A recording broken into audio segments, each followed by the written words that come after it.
बिस्मिल्लाहिर्रहमानिर्रहीम। अस्सलामु अलैकुम वरहमतुल्लाहि वबरकातुहू। उम्मीद करती हूँ कि आप सब खैरियत से होंगे। Welcome to IQ learner. जैसा कि हमने अपनी बायोलॉजी की सीरीज़ का आगाज़ किया हुआ है, तो फर्स्ट वीडियो में हमने डिस्कस किया कि साइंस क्या है, साइंस के मीनिंग्स क्या हैं, उसकी डेफिनेशन, उसकी इम्पोर्टेंस और साइंस के ब्रांचेस। और इसके साथ साथ हमने डिस्कस किया कि कुछ स्पेसिफिक साइंटिस्ट हैं जिन्होंने अपनी कुछ स्पेसिफिक रिसर्च की और साइंटिफिकली उनको प्रूफ भी किया। तो बायोलॉजी क्या है? ये साइंस की एक ब्रांच है। तो बायो के मीनिंग्स क्या हैं, डेफिनेशंस क्या है, इसकी डेफिनेशन क्या है, इसको हम देख लेते हैं। तो फर्स्ट ऑफ ऑल हम देखते हैं कि बायोलॉजी के मीनिंग्स क्या हैं।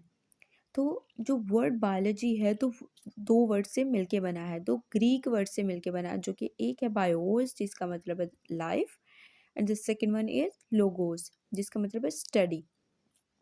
और इसके अलावा हम कह सकते हैं लोगोस का मतलब रीजनिंग भी कह सकते हैं, हम लॉजिक्स भी कह सकते हैं।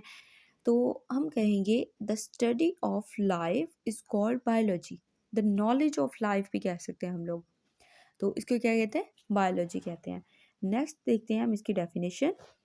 Biology is a branch of science that deals with the living organisms and their vital processes. Branch है ये बायोलॉजी, जो ब्रांच है ये साइंस की। इसमें क्या ये होता है? इसमें है ऐसी स्टडी जो लिविंग ऑर्गेनिजम्स को लेके की जाए और उनके वाइटल प्रोसेसेस को लेके, उनके उनसे रिलेटेड जितने भी इम्पोर्टेंट प्रोसेस होते हैं, सारे के सारे किसकी स्टडी में आएंगे? बायोलॉजी की स्टडी में आएंगे। जितने भी लिविंग ऑर्गेनिजम्स हैं हम उनको स्टडी करेंगे तो हम कहेंगे ये बायोलॉजी है। It includes all living organisms such as plants, animals, bacteria, protist and fungi. तो ये थी हमारी बायोलॉजी, उसकी डेफिनेशन और उसके मीनिंग्स। जितने भी लिविंग ऑर्गेनिजम्स हैं उनकी अगर हम स्टडी करेंगे तो हम कहेंगे कि ये बायोलॉजी है। चाहे वो प्लांट्स हैं, एनिमल्स हैं, किंगडम, प्रोटिस्ट, बैक्टीरिया, फंजाई, कुछ भी हो सकते हैं, बस लिविंग ऑर्गेनिजम्स होने चाहिए। और इसके साथ साथ हम देखते हैं कि जितनी भी दुनिया में चीज़ें एग्जिस्ट कर रही हैं तो उनको बनाने वाला कोई ना कोई तो है, तो उनको स्टार्ट करने वाला कोई ना कोई तो है। तो बायोलॉजी का जो ओरिजिन हुआ था वो कहाँ से हुआ था?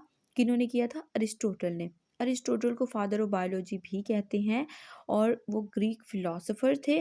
मतलब अपने दौर के बहुत बड़े फिलोसोफर थे वो, और उनके पास बहुत नॉलेज था। और अगर बेसिकली देखा जाए तो ये जो जितना भी नॉलेज है उसका आगाज़ भी अरिस्टोटल से हुआ था, जिसको अरस्तू भी कहते हैं। तो उनकी थ्योरी थी एक अरिस्टोटल्स बायोलॉजी, जहाँ से इसका ओरिजिन हुआ था। तो उसमें उन्होंने कुछ 5 बायोलॉजिकल प्रोसेसेस बताए थे, जिसमें है metabolism, temperature regulation, inheritance, information processing and embryogenesis. तो फर्स्ट ऑफ ऑल हम देख लेते हैं मेटाबॉलिज्म को। मेटाबॉलिज्म क्या है? कि जो भी फूड हम लेते हैं उसकी ब्रेकडाउन होती है, तो फिर वो एनर्जी में कन्वर्ट होती है और वह एनर्जी हम यूटिलाइज करते हैं। सेकेंड है टेम्परेचर रेगुलेशन, कि जैसे ही एक्सटर्नल इन्वायरमेंट चेंज होता है तो उसका असर इंटरनल इन्वायरमेंट पे भी पड़ता है। तो टेम्परेचर रेगुलेट करता है एक दूसरे के साथ, इंटरनल टेम्परेचर और एक्सटर्नल टेम्परेचर इन्वायरमेंट का। नेक्स्ट है इनहेरिटेंस। इनहेरिटेंस होती है कोई भी हमारे जो जेनेटिकली ट्रेट्स होते हैं वो ट्रांसफ़र होते हैं इसमें। तो इनहेरिटेंस में कुछ भी विरासत में मिलता है, चाहे वो हमारे ट्रेड्स हो या कुछ भी हो सकता है। नेक्स्ट है इंफॉर्मेशन प्रोसेसिंग। तो हम इसमें नर्वस सिस्टम कह सकते हैं, हम इसमें ब्रेन कह सकते हैं। जितनी भी हमारी इंफॉर्मेशन है जो प्रोसेस हो रही है, तो उसका भी कॉन्सेप्ट इन्होंने दिया था। फिर है एम्ब्रियोजेनेसिस, के एम्ब्रियो जो बनता है उसके बनने के अमल को एम्ब्रियोजेनेसिस कहते हैं। और एम्ब्रियो से एडल्ट तक के प्रोसीजर को हम देखते हैं इसमें। तो ये थे कुछ कॉन्सेप्ट जो कि अरिस्टोटल ने अपने नॉलेज के अकॉर्डिंग स्टार्ट में ही दे दिए थे। तो नेक्स्ट हम देख लेते हैं। नेक्स्ट है कुछ करेक्टरिस्टिक्स, कुछ ऐसी करेक्टरिस्टिक्स जिनके बगैर एक ऑर्गेनिज्म लिविंग हो ही नहीं सकता, अगर इनमें से कोई करेक्टरिस्टिक उनमें ना पाई जाती हो तो फर्स्ट है cellular organisation, then reproduction, metabolism, homeostasis, heredity, responsiveness, growth and development. तो ये कुछ करैक्टरिस्टिक्स हैं, अगर ये किसी भी ऑर्गेनिज्म में होंगी तो वो लिविंग होगा, अगर उसमें ये करैक्टरिस्टिक्स नहीं होंगी तो वो लिविंग नहीं होगा। नेक्स्ट हम इनको वन बाय वन डिस्कस कर लेते हैं।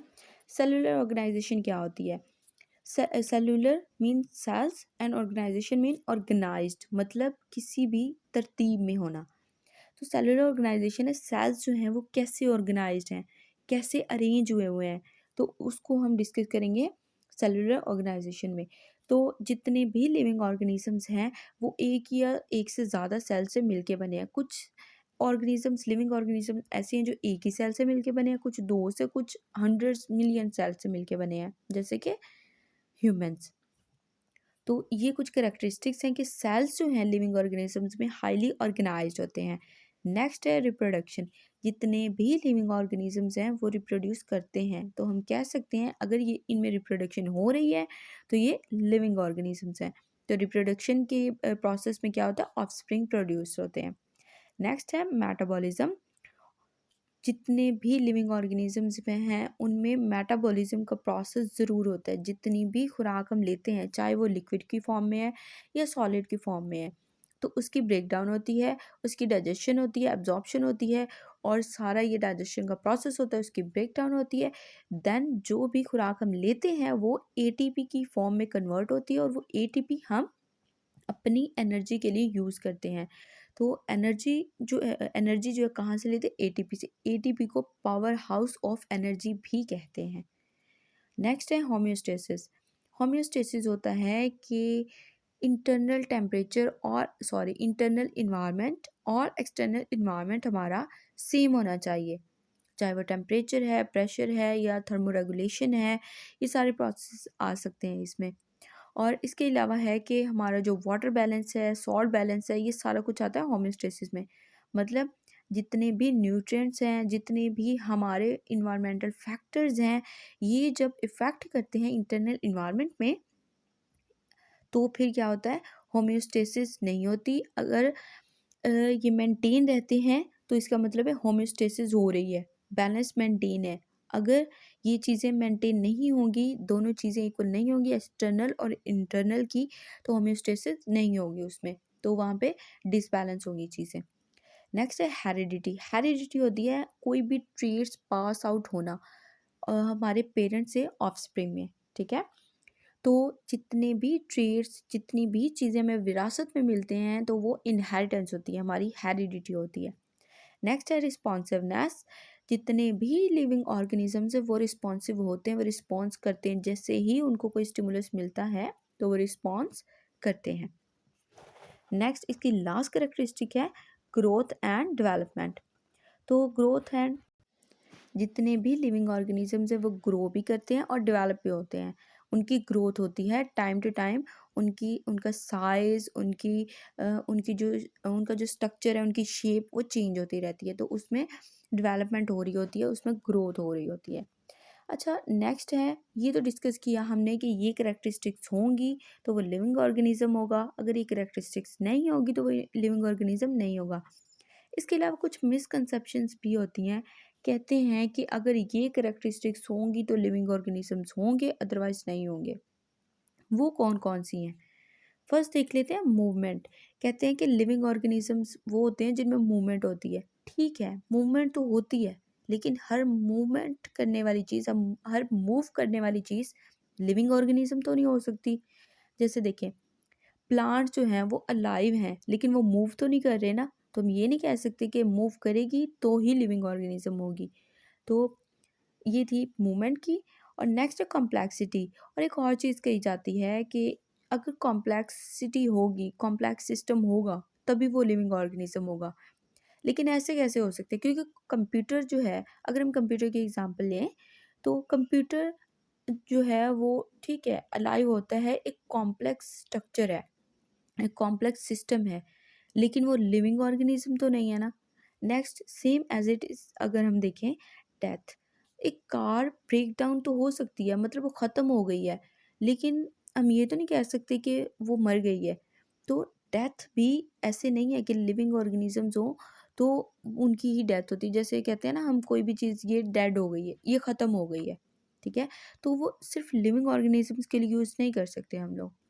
तो ये था हमारा आज का टॉपिक और नेक्स्ट टॉपिक में हम डिस्कस करेंगे ब्रांचेस, बायोलॉजी की ब्रांचेस को डिस्कस करेंगे हम। उम्मीद करती हूँ आपको लेक्चर पसंद आया होगा और समझ आया होगा और कॉन्सेप्ट्स क्लियर हुए होंगे इंशाल्लाह। और अगर कोई भी कन्फ्यूजन हो तो आप पूछ सकते हैं और दुआओं में याद रखिएगा। अल्लाह हाफ़िज़, जज़ाकल्लाह।